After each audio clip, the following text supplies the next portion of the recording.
to ask for help? And if yes, what are the proper manners for doing so? That's good. If you have problems with your dunya matters, you're following a shaykh, go to your shaykh and ask. But make it clear that your dunya matters because you're following a shaykh.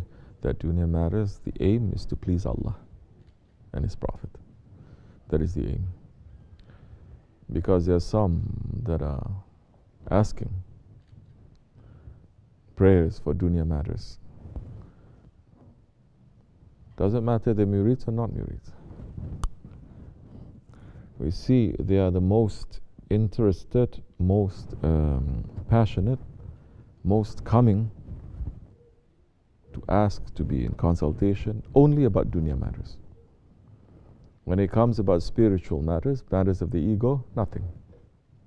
Some even coming,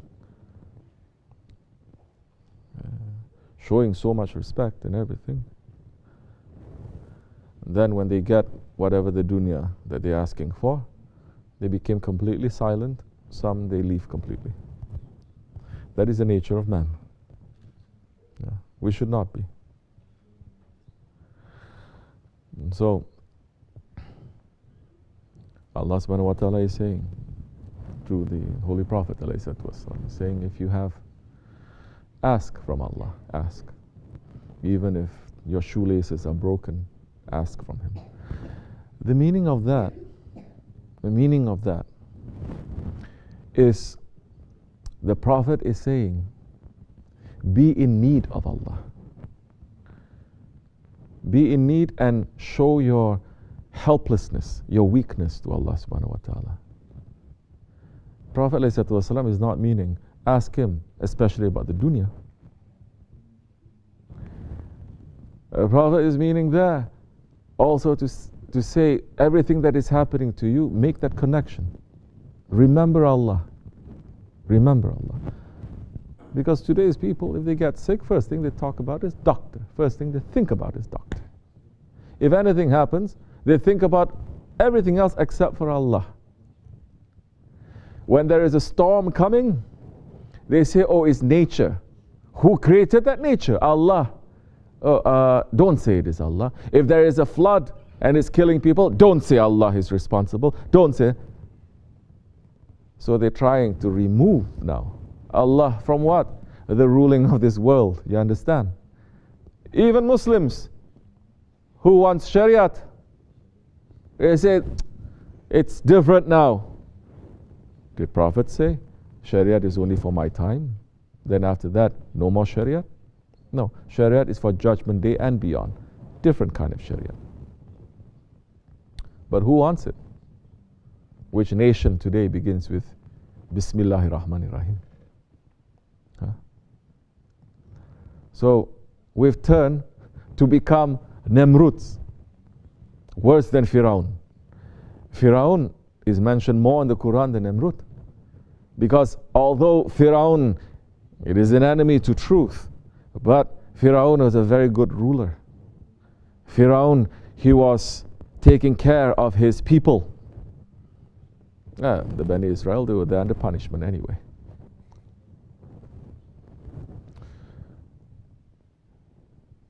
And he was generous. That's why Allah saying, Allah is mentioning him more than who? Than Nemrud. Because Nemrud's characteristic is very close to Dajjal too. Claiming, I give life and I take life. Correct? Did Nemrud do that? Firaun did that? Firaun just wants, what does Firaun? Firaun wants the love of his people. Firaun wants the love of the people. Firaun is saying, I'm your highest Lord. Nemrud doesn't care. Nemrud, he wanted to kill Ibrahim alayhi salam and to destroy Ibrahim alayhi salam completely, which he was one man. Musa alayhi salam, Nemrud raised him in his own house for years. And when Musa alayhi salam, he left, Firaun didn't go after him to kill him. He came back. Firaun could have just arrested him and killed him. He didn't. And what did Allah subhanahu wa ta'ala tell to his Nabi Mursal, to Kalimullah, to Hazrat Musa? He's saying what? Speak gently to him. Allah is saying, speak gently to Firaun. Maybe his heart is going to soften. Namrud, he wanted to kill Ibrahim alayhi salam, which was one person. And Shaitan whispered into his ear and said, built this catapult. It was the first time they're using high technology, meaning also that technology is coming from that world. You understand? Today's technology is coming from that world. Because they built a fire that is so huge that it could be seen from hundreds of miles away, all to burn just one man. But it's not just to burn one man. He knows what he's doing. What is he doing? He's pulling more evil. He wants more power, to pull more evil to himself, to become more powerful. Because in that execution of Ibrahim alayhi salam, he made it into a huge celebration. Huge celebration. You know, like today, it's very common nowadays. Don't look back, or you take him out. Or I'm going to throw both of you out.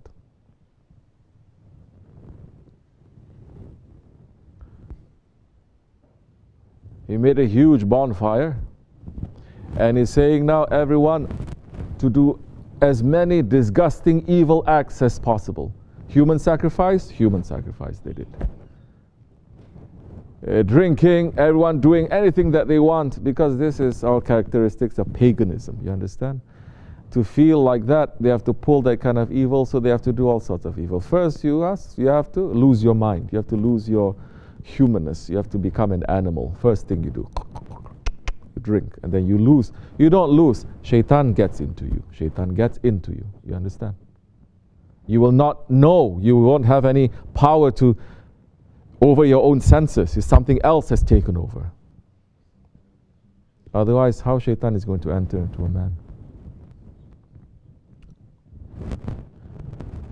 And looking to see what is the most disgusting evil act, and that is the time publicly he's saying, now we have to make, never before it has happened, a brother and a sister to come together and to do the act together, a man and a woman, husband and wife, publicly, openly. He's going to give a very big reward for that. And two, the step forward.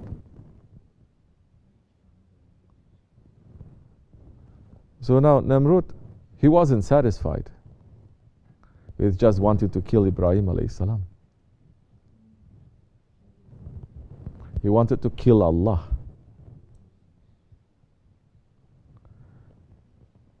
If Firaun wanted to kill Allah? No. Did Firaun know Allah? He did. If Firaun didn't know Allah, Firaun would not go down to sajda on his last minute, last second before he died. But the justice of Allah reached, and Jibreel alayhi salam did not allow him to make that final sajda. He says, you did all this wrong, evil, bad things to one of Allah's beloved. You're going to make one sajda and you're going to just completely cancel everything and go to paradise? No, I'm not going to let you to. Firaun, he knows Allah. Firaun issued a challenge to Musa alayhi salam. The challenge was to make that river, the Nile River, to flow the opposite way. And saying, whoever is going to make that river to follow the opposite way, to obey their words, that one is on the right. The one who cannot, that one is on the wrong. So Musa alayhi salam said, I have my Allah. No problem. Next day, saying, gather everyone there. Musa alayhi salam He went back, he prayed, he went to sleep, knowing that Allah subhanahu wa ta'ala is Haqq. Firaun, he went back to his palace, he shut himself in his secret room, and all night long he tied his legs together, so he's always sitting on his knees, and he tied his beard to a rope on the wall so that it doesn't reach down, because the whole night he was praying to Allah, saying, I know you are my Creator and my Lord, and I am a weak servant, but you have given me this authority. Do not let me to become made a fool in front of my subjects. I'm begging you. I'm not a Lord. I know that. I'm your weakest servant. He was asking Allah for forgiveness, understanding, knowing. But please, don't make me to lose my honor in front of my whole country. The next day, the time came. Musa alayhi salam came with all his followers, those who were believing in him. And Firaun came. The whole country was there gathering to see. And Musa alayhi salam said, Bismillahir Rahmanir Rahim, with the permission of Allah, commanding the river to flow backwards. The river didn't listen. Now Firaun stepped forward and says, in my name, flow backwards. And the river started flowing backwards. The whole country now, oh, you are the greatest Lord, started to make sajda to him. Those ones who were weak, they were following Musa alayhi salam, but they were weak because they are having different agendas, or they look at Musa and saying, you know, you're not real, you're weak also, you don't know too many things. They're judging him and having doubt and everything. They said, this one is showing open miracle. They also went to sajda. Musa alayhi salam standing there. And then Firaun says, don't you see, I am the highest Lord. Musa alayhi salam, next time he went to the mountain, Tur, he's saying, Ya Rabbi, it is known to you. I don't understand. And Allah subhanahu wa ta'ala says, oh, Musa, you are my creature. That one is also my creature. And I am also the most just. Did you ask me? How did you ask me? He asked me, and he spent the whole night begging me. I am the most just, and because of that sincere action of his, I am supporting him for that. How many of us? Well, we're in this month of Rajab, right? The dua of Wali Abbas, that one person who was committing all sorts of wrong things, and in that month of Rajab he just pulled himself back, secluding himself and begging Allah for forgiveness. Every year he does that. After the month of Rajab, he went and he still commit all those wrong actions. Month of Rajab, for the honor of that month, he pulled himself back. For the honor of that month, just to show respect for that month. And because of that action that he's doing, Allah subhanahu wa ta'ala is giving an order to his most beloved one, to Sayyidul Kainat, to say, find that one and bury him and pray for him.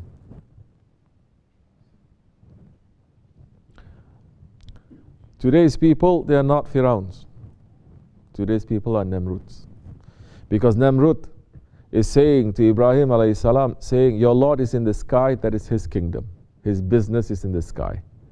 In this world, I am the king. Because Namrud was given the whole ruling of this whole world. Complete ruling. The complete ruling of this whole world was only given to 4 people. 2 good ones and 2 wrong ones, bad ones. The 5th one is going to be Hazrat Mahdi alayhi salam. He's saying, your Lord is in the sky. That's his kingdom. My kingdom is here in this world. Don't interfere into my kingdom. Just like today's people saying, don't interfere. This is my life. I don't want to have too much religion. Everything is religion. What? This is my life. I got to live a life. And what did Namrud do? He still wasn't satisfied. He says, I want his kingdom too.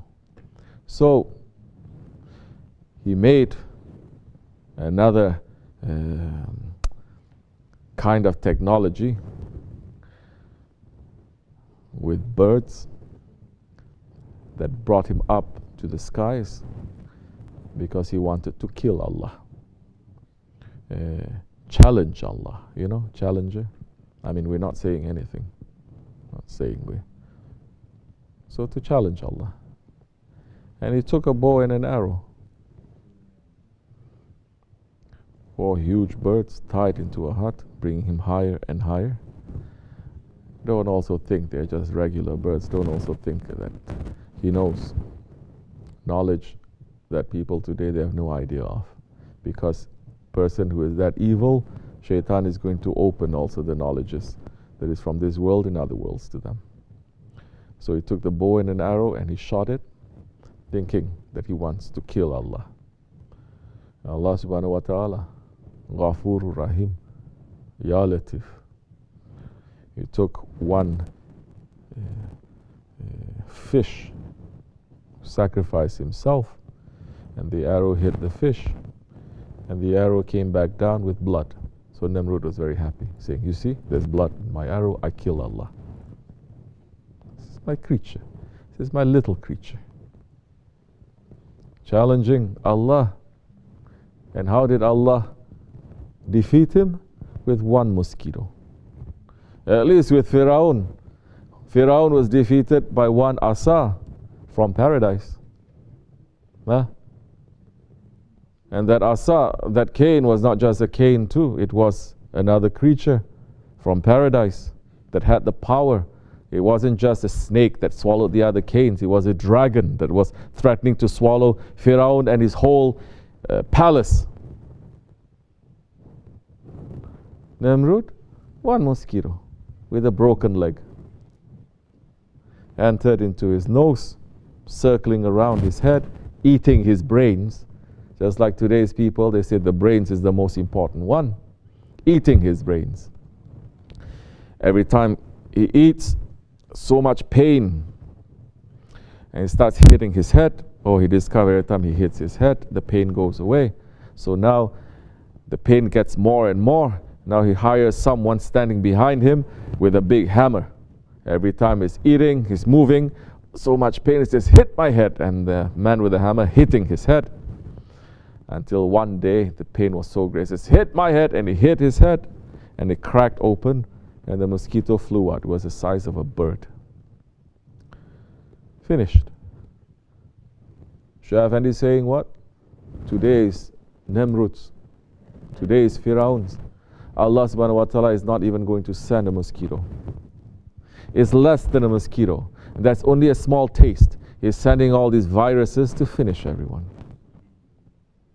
But more than that, Allah subhanahu wa ta'ala is going to send one man with one takbir. With one takbir, with one recitation. And those ones who are checking their hearts and reading and understanding, they will hear that takbir. Those that they have arrogance and pride and tyranny in their hearts, they never hear. Even if Mahdi alayhi salam is next to it screaming the takbir, he's not going to hear nothing. So with one takbir, it will fall. May Allah make us to be those ones that are waiting for those days to hear that takbir and to make this whole wrong system to come down. Ameen. We are very weak ones, but with Allah we may be strong. Ameen. Inshallah Rahman. Wa min Allahu tawfiq, for the sake of our Shaykh, inshallah. Al-Fatiha. Ameen.